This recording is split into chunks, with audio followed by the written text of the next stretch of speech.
দুইজন গৃহশিক্ষক, শিক্ষকতা করেই চলে দিন যাপন।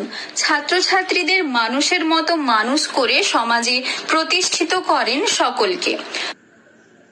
তবে এই গৃহশিক্ষক দুই ভাইয়ের ভাবনা অনুপ্রাণিত করবে আপনাকে। ওই ছোটবেলাতে 3-4 দিত যে আমি 50টা করি কি 20টা করি কি 30টা করি, আমি ব্যবস্থা করেছি, তোমরা দুটো হলেও তোমরা বাড়িতে করো, দেখবে সেখানেও এসে পাখি বসবে এবং পাখি জল খাবে, খুবই ভালো লাগবে।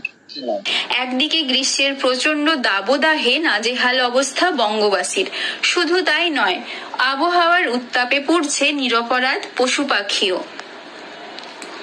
তাদের উপকারে এক অনন্য ভাবনা তাদের। তাপমাত্রা বাড়ছে, হাঁসফাঁস করা গরমে অতিষ্ঠ জনজীবন, শুধু তাই নয়, সমস্যায় পাখি কাঠবেড়ালিরাও। তাই এই গরমে তাদের জল পেতে যাতে কোনো অসুবিধা না হয় তার উদ্যোগ নিলেন কেশিয়ারির দুই যুবক। পাখি ও কাঠবিড়ালিদের জন্য গাছে নারকেল খোল, মাটির ভাঁড় ও সরা বাঁধলেন তিনি। কেশিয়ারির মামিদপুরের বাসিন্দা সুধাংশু চিংড়ি ও ভাই শুভ্রাংশু চিংড়ি দুজনে এমন উদ্যোগ নিয়েছেন। দুজনেই গৃহশিক্ষকতার কাজ করেন।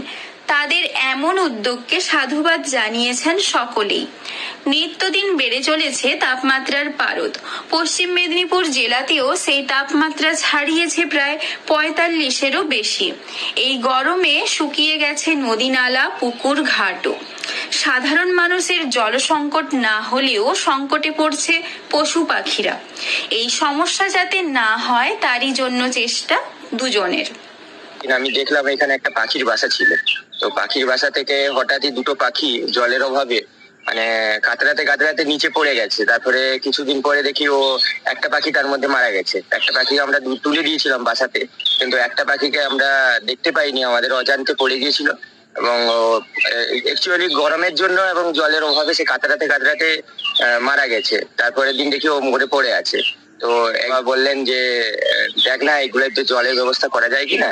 সেই উদ্দেশ্যে আমি ওই সামনে পড়ে থাকা কিছু নারকেলের খোল ছিল, সেই নারকেলের খোলগুলোকে সুতলি দিয়ে এই যে বলে মানে বেঁধে আর কি আমরা দিয়েছিলাম। তারপরের দিন আমরা প্রায় 20টা মতন নারকেল আপনার মাটির পাত্র নিয়ে এসে মাটির পাত্র বেঁধে দিয়েছিলাম। তারপরে আমরা তার মধ্যে সিড দিয়েছি, অর্থাৎ বীজ দিয়েছি পাখিদের খাওয়ার জন্য, এবং সঙ্গে জলও দেওয়া আছে। পাখিরা মাটির সরা নারকেলের খোলে জল দিয়ে গাছে বেঁধে দিয়েছেন। দিনে বেশ কয়েকবার তার লক্ষ্য নজরও করেন। শুধু তাই নয়, সেই পাত্রে পাখিদের জন্য সামান্য বীজও দিচ্ছেন তারা। শিক্ষকতা করে যেমন ছোট্ট ছোট্ট ছেলে মেয়েদের সমাজে প্রতিষ্ঠিত করেন, তেমনি সমাজের জন্য এই দুই যুবকের অনন্য ভাবনাকে কুর্নিশ জানিয়েছেন সকলে। পশ্চিম মেদিনীপুর থেকে রঞ্জন চন্দ্রের রিপোর্ট, লোকাল 18 বাংলা।